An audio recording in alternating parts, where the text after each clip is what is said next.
Bueno, pues aquí estamos en el programa Economía de las Ideas y para hablar del tema de corrupción, ahondarlo de forma histórica y científica, nos permitimos invitar al licenciado Juan Roberto Zavala, quien nos tratará el tema desde la perspectiva del reciente libro que saldrá publicado con su autoría. Y sin más preámbulo, aquí tenemos al licenciado Juan Roberto Zavala. Bueno, muy buenos días, estimados oyentes.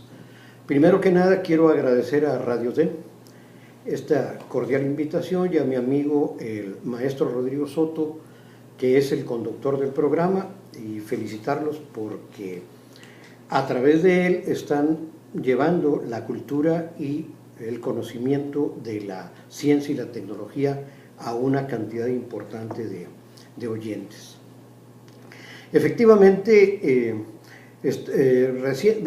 va a aparecer muy pronto un libro de mi autoría con el nombre de Breve Historia de la Corrupción, que aparece dentro de una colección de divulgación científica que inicia la Universidad Autónoma de Nuevo León y que presenta los primeros 5 obras el próximo día 15 de este mes, y posteriormente, aproximadamente para fines de abril, se presentará un par de obras más, entre las que está incluida la que mencionamos.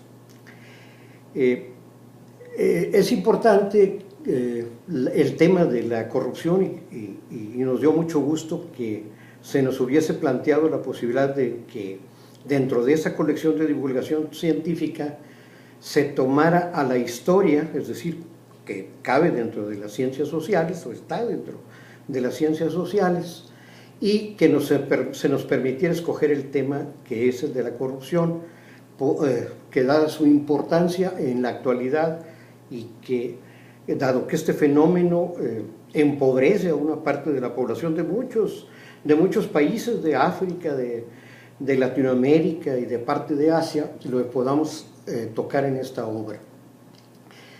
El libro parte desde los albores de la civilización, cuando el hombre se agrupa en aldeas y ciudades, dando lugar a formas de organización social, política y económica, y con ello a las naciones, a la propiedad privada, al Estado. De ahí nace la competencia y con ello también la competencia por los recursos económicos, el poder y la posición social. De ahí también nacen las naturales aspiraciones del hombre para el éxito y la bonanza económica. Y a partir de ahí se inicia lo que se llama corrupción, este fenómeno tan importante.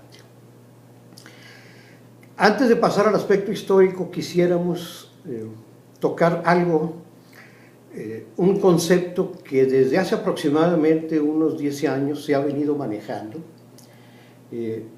tal vez con el propósito de justificar a este fenómeno, presentándolo ahora como una predisposición o susceptibilidad genética, es decir, culpamos a la herencia.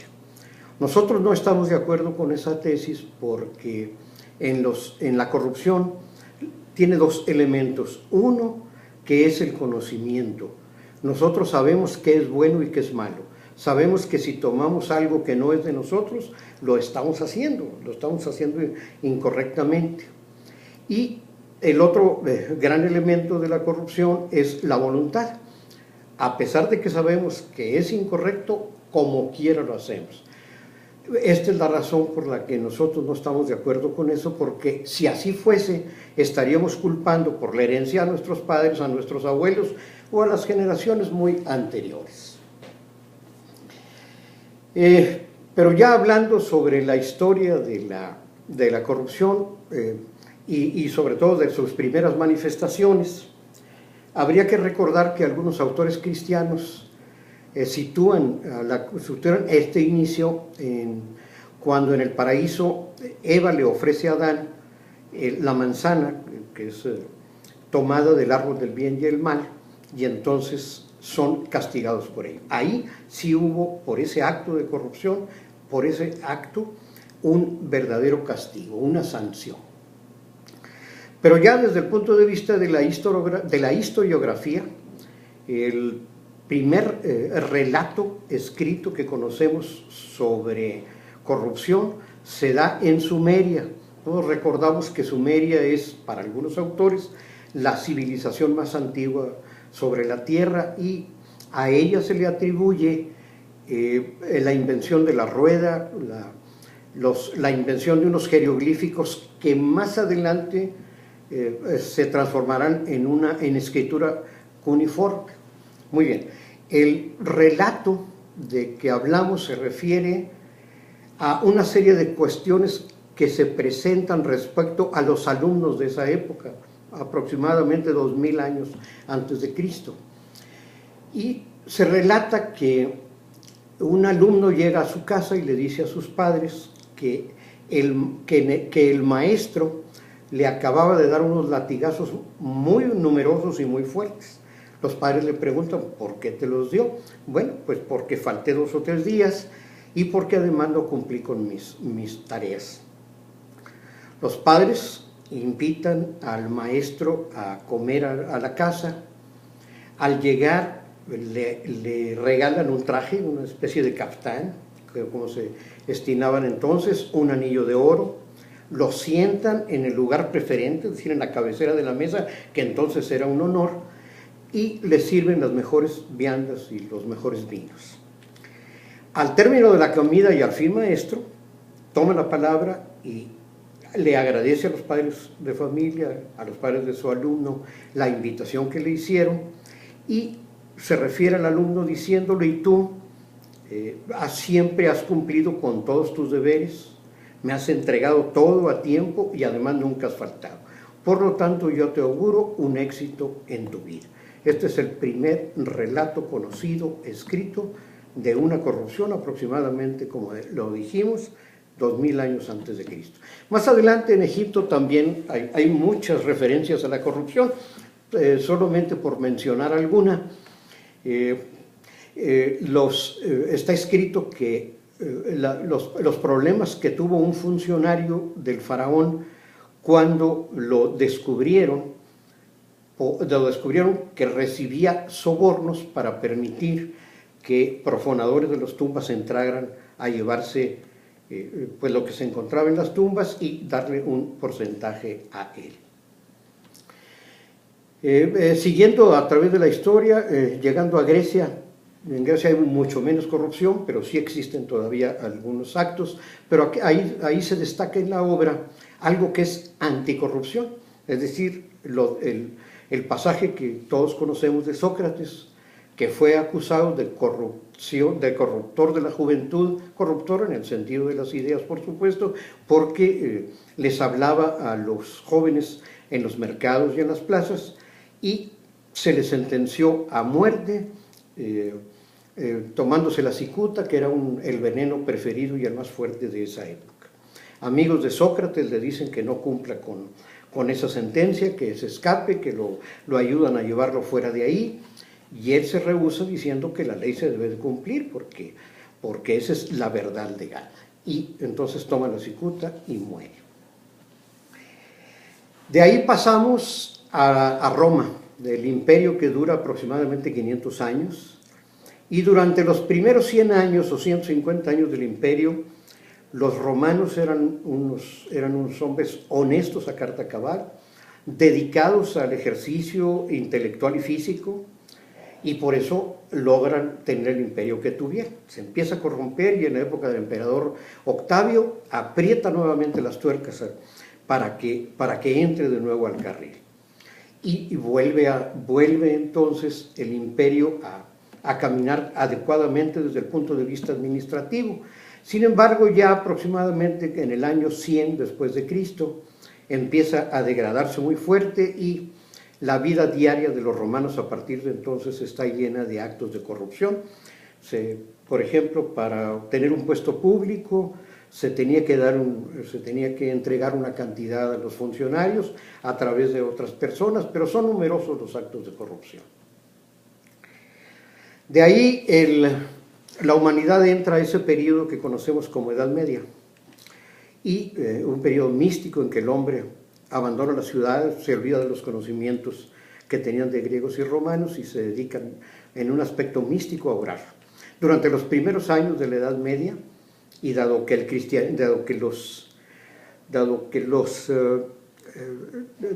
el Constantino había sacado su famoso edicto y ya el Imperio Romano se había transformado y había llevado a Occidente el cristianismo, al principio no se da, casi no existe la corrupción, porque por ese profundo misticismo de la época querían seguir las enseñanzas de Jesucristo.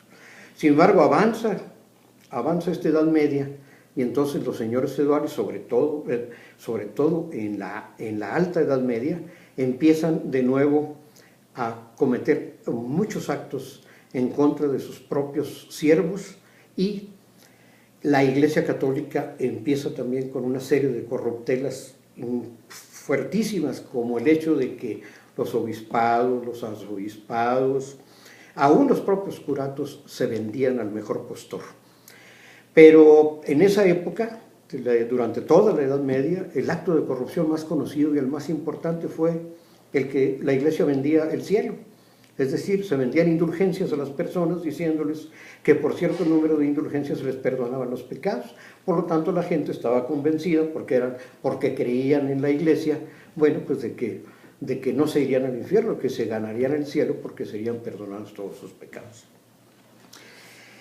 Después de la Edad Media viene la Revolución Industrial y continúa, por supuesto, actos de corrupción importantes, sobre todo ya en la parte final, en donde se establecen ya grandes empresas, bancos, grandes consorcios, empieza a diversificar el mercado, a viajar por todo el mundo con mercaderías y una de las grandes producciones a colocarlas.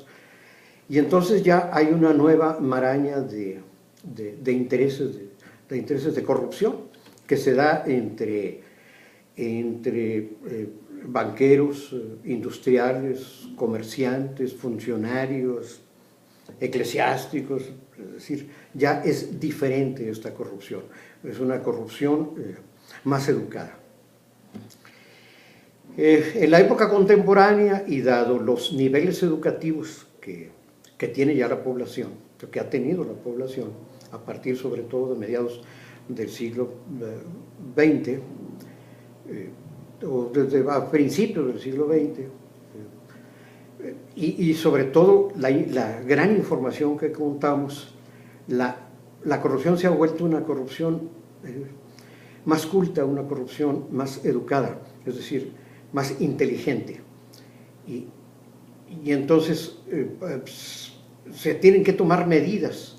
Hoy en día se han tomado una serie de medidas para evitar la corrupción, como es, por ejemplo, el establecimiento del organismo Transparencia Internacional, que ha sido extraordinariamente benéfico, en donde Peter Egan, su fundador allá por 1993, que lo funda, tiene la idea de que, siendo la corrupción dándose a nivel internacional, se debería conocer, estudiar y darse a conocer cuál es y qué cantidad de corrupción hay en cada uno de los países, medirla y darla a conocer a efecto de que se detenga de alguna manera. Y bueno, pues existe ya el famoso índice de corrupción de Transparencia Internacional, que miden la corrupción de los países, en donde destacan como los menos corruptos, o prácticamente no son corruptos, Nueva Zelanda, Suecia, Singapur, Alemania, Holanda, son países en donde no hay corrupción. Y por otro lado, los países más corruptos son Corea del Norte, Somalia, Afganistán, etc. Muy bien. Además de esta medida, se han tomado otras medidas. La Organización de los Estados Americanos hizo una convención en contra de la corrupción y todos los estados americanos se comprometieron a combatirla. La Organización de las Naciones Unidas también hizo, en su asamblea, dedicó una asamblea, hizo un documento en contra de la corrupción con el compromiso de todos los estados integrantes de la ONU de combatirla. El G20, que agrupa a los países más desarrollados, también hizo un compromiso en el mismo sentido, y en cada país como el nuestro se han